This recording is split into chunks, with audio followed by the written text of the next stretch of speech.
Hello everyone, RJS 2024 आ चुका है और जैसा कि आप सब लोग जानते हैं कि एग्जाम शुरू होने में अब सिर्फ 2 मंथ्स का टाइम जो है वो रिमेनिंग है। 16 जून को एग्जाम होने वाला है, लेकिन हम सभी लोगों के माइंड में एक जो क्वेश्चन है वो ये है कि इस एग्जाम के लिए अब किस तरीके से प्रिपेयर किया जाए। तो मैं आपको ये बताना चाहूंगा कि ऐसा नहीं है कि आपके पास में टाइम की कमी है, आपके पास में अभी भी सफिशिएंट टाइम है जिसमें कि आप इस पेपर के लिए इफेक्टिवली और एफिशिएंटली प्रिपेयर कर सकते हो। बट क्वेश्चन ये है कि आपकी स्ट्रैटेजी कैसे साउंड हो।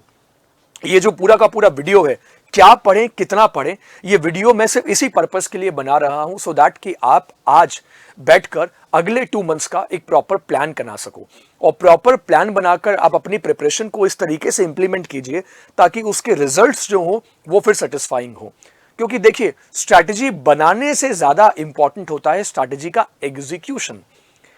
लेकिन स्ट्रैटेजी के एग्जीक्यूशन से पहली स्टेज होती है स्ट्रैटेजी मेकिंग, लेकिन हम लोग दोनों में ही वीक हैं।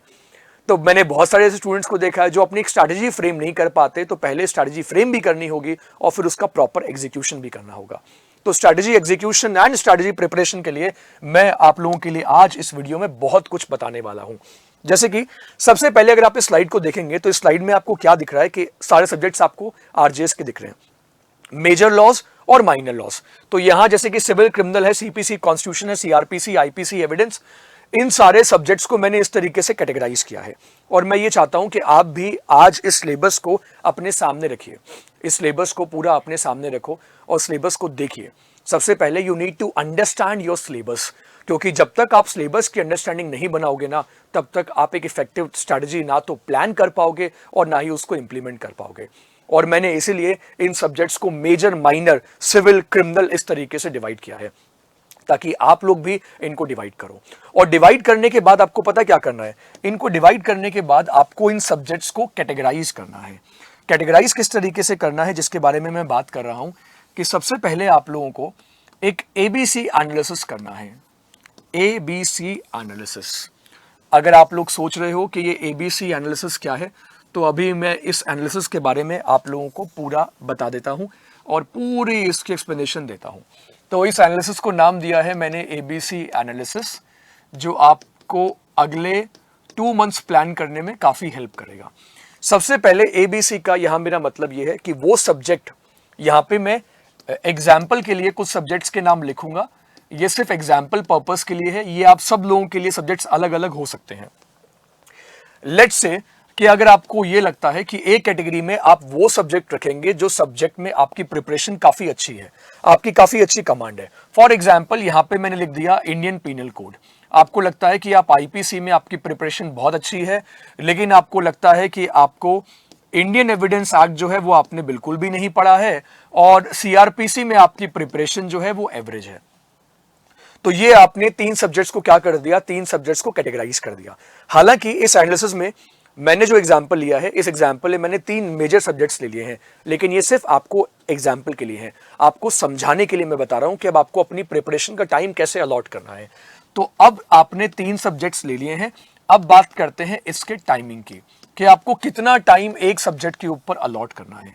अब सारे स्टूडेंट्स ध्यान से सुनिएगा कि मोस्ट ऑफ द स्टूडेंट्स जो एक मिस्टेक करते हैं वो ये करते हैं कि वो सब्जेक्ट जिसमें उनकी बहुत ही अच्छी कमांड है, उस सब्जेक्ट को वो ज्यादा टाइम देते हैं, उसको वो और पॉलिश करने पे फोकस करते हैं, बल्कि होना उल्टा चाहिए।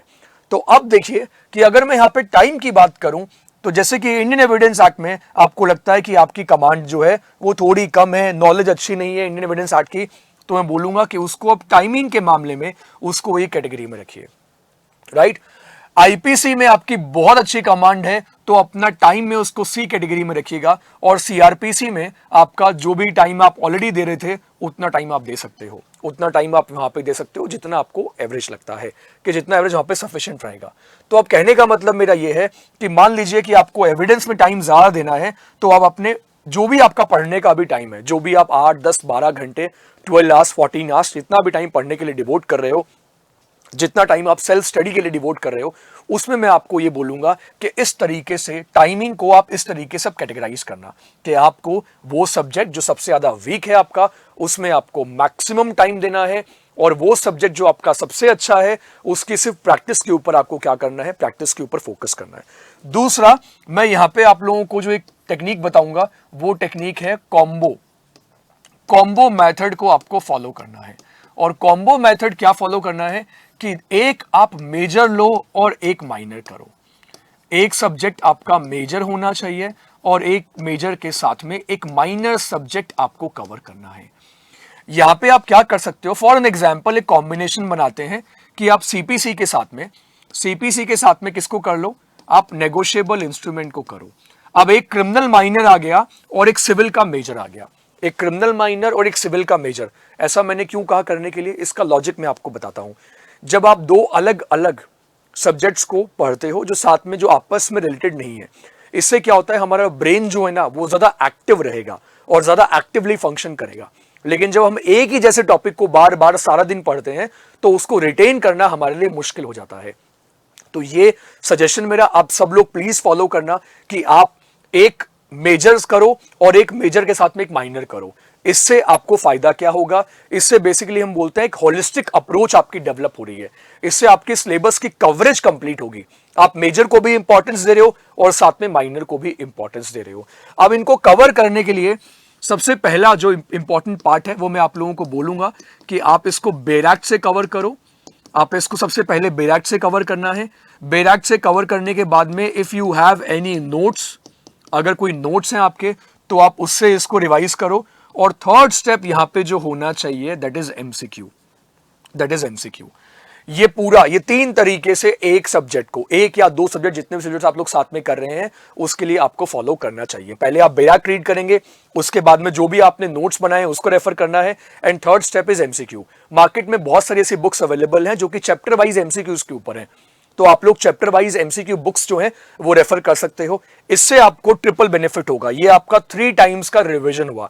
आपने पहले बैराक्ट से पढ़ा, फिर आपने नोट से रिवाइज किया, यहां पे आपके पास में जो भी नोट्स हैं और any book that you have जिससे आप रिवाइज कर सकते हो।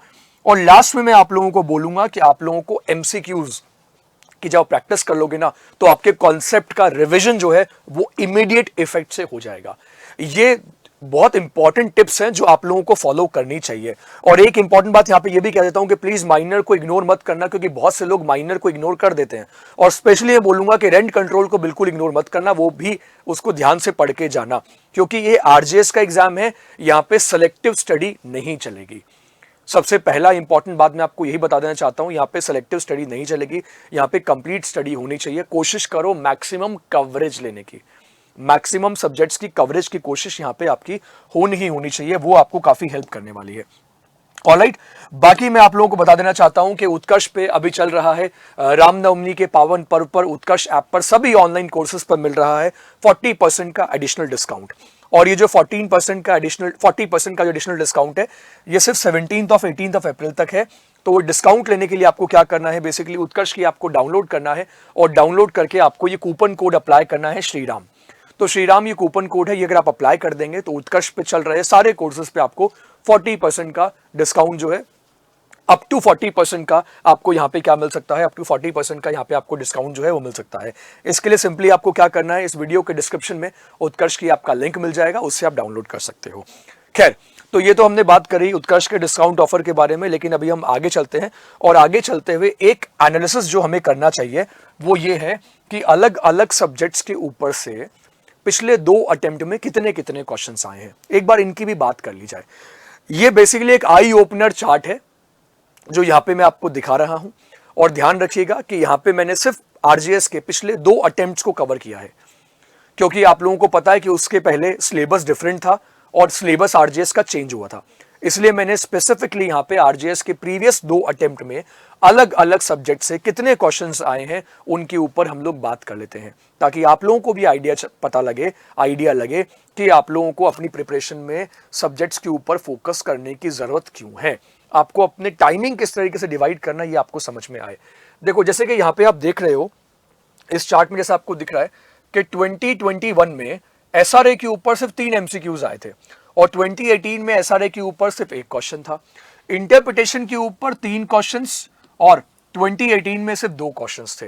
यानी कि एसआरए और इंटरप्रिटेशन इनका एवरेज जो है वो बेसिकली आसपास ही रहा है। अगर आप टीपीए के देखोगे 21 में 3 क्वेश्चंस थे, लेकिन 2018 में there was only 1 question. Limitation में से आप देख रहे हो, लिमिटेशन में से 4 या 3 क्वेश्चंस हमेशा आए हैं। तो ये अपने आप क्या बना रहा है, ये लिमिटेशन एक्ट की इंपॉर्टेंस को यहां पे अपने आप आपको समझ में आ रहा होगा कि लिमिटेशन कितना इंपॉर्टेंट है। और लिमिटेशन में मैं स्पेसिफिकली आप लोगों को बोलूंगा कि लिमिटेशन का जो शेड्यूल है, लिमिटेशन का जो शेड्यूल है, और साथ में मैं बोलूंगा कि जो इसके आर्टिकल्स हैं, लिमिटेशन एक्ट में आपको आर्टिकल्स को अच्छे से याद कर लेना। कोशिश करूंगा एक वीडियो में इसके ऊपर लेकर आऊं कि किस तरीके से हम लिमिटेशन एक्ट के जो शेड्यूल में जो इंपॉर्टेंट आर्टिकल्स हैं उनको कैसे लर्न करें। लेकिन मैं आप लोगों को बता देता हूं कि सिर्फ इस बात से खुश मत हो जाना कि लिमिटेशन में मैंने पढ़ लिया है। लिमिटेशन पढ़ने के साथ साथ 2 चीजें और इंपॉर्टेंट है कि आपको जो इंपॉर्टेंट आर्टिकल्स हैं वो पता हो, उनमें से क्वेश्चन आ सकता है।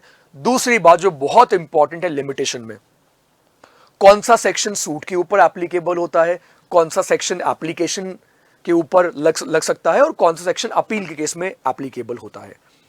तो अपील, सूट, अपील हो गया, सूट हो गया, या एप्लीकेशन हो गई, इनकी एप्लीकेबिलिटी जो अलग अलग सेक्शंस में है ये आपको पता होना ही चाहिए, क्योंकि वो आपके लिए काफी इंपॉर्टेंट हो जाता है। तो लिमिटेशन में मैं यहां पे आपको बोलूंगा कि शेड्यूल प्लस आर्टिकल्स के ऊपर अच्छे से फोकस कीजिएगा। जो इसके 137 जो आर्टिकल्स हैं, शेड्यूल जो है लिमिटेशन का, उसके ऊपर ध्यान दीजिएगा।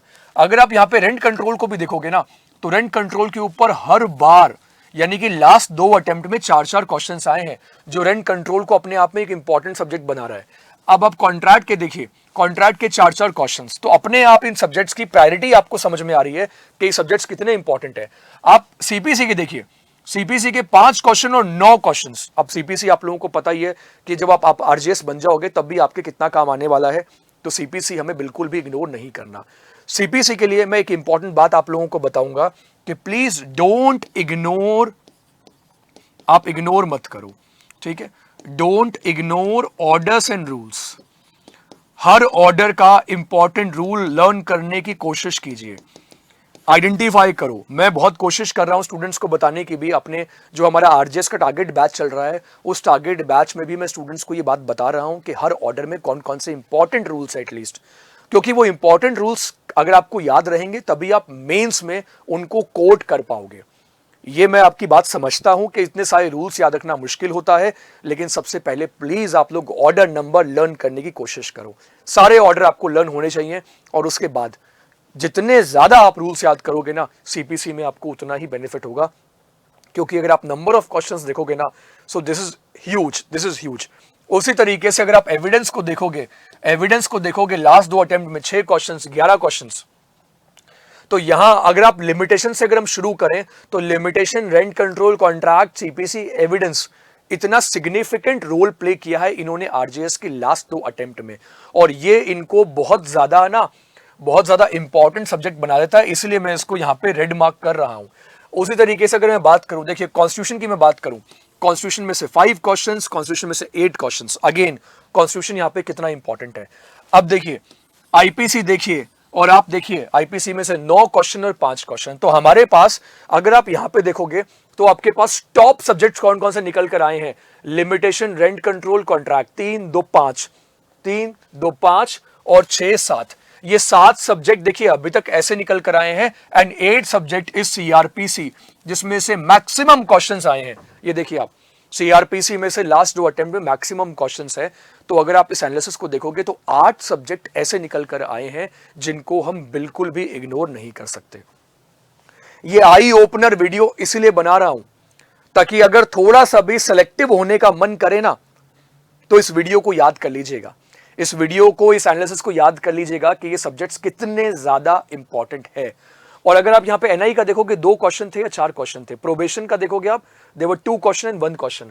उसी तरीके से अगर आप पॉक्सो का देखोगे तो पॉक्सो का 18 में क्वेश्चन आया ही नहीं था, लेकिन 3 क्वेश्चंस आए हैं। लेकिन मुझे पर्सनली भी लगता है कि इस बार देखिए पॉक्सो में से क्वेश्चन आने की बहुत ज्यादा प्रोबेबिलिटी है कि पॉक्सो में से नंबर ऑफ क्वेश्चन अच्छे खासे आ सकते हैं।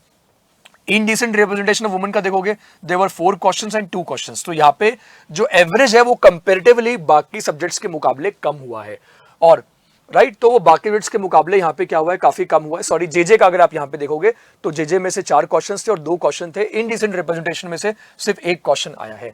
यानी कि ये सब्जेक्ट ऐसा है, आपको अब ये बात समझ में आ रही होगी कि देयर आर सर्टेन सब्जेक्ट्स जिनको कि अगर हम हमारी प्रायोरिटी लिस्ट में प्रायोरिटी लिस्ट में अगर नीचे भी रखेंगे तो भी चलेगा। लेकिन ये जो टॉप 8 सब्जेक्ट्स हैं, ये जो टॉप 8 सब्जेक्ट्स हैं लास्ट 2 अटेम्प्ट में, जिनके ऊपर से इतने सारे क्वेश्चंस आए हैं, इन सब्जेक्ट्स को we can't afford to miss. इन सब्जेक्ट्स को प्लीज इग्नोर मत करना। जितने ज्यादा आप इनके लिए एमसीक्यूज करोगे ना, उतना ही आपको बेनिफिट मिलेगा, ठीक है। और एक मैंने जो चीज देखी इस पूरे एनालिसिस में कि 2021 में ना हर सब्जेक्ट से क्वेश्चन आया है।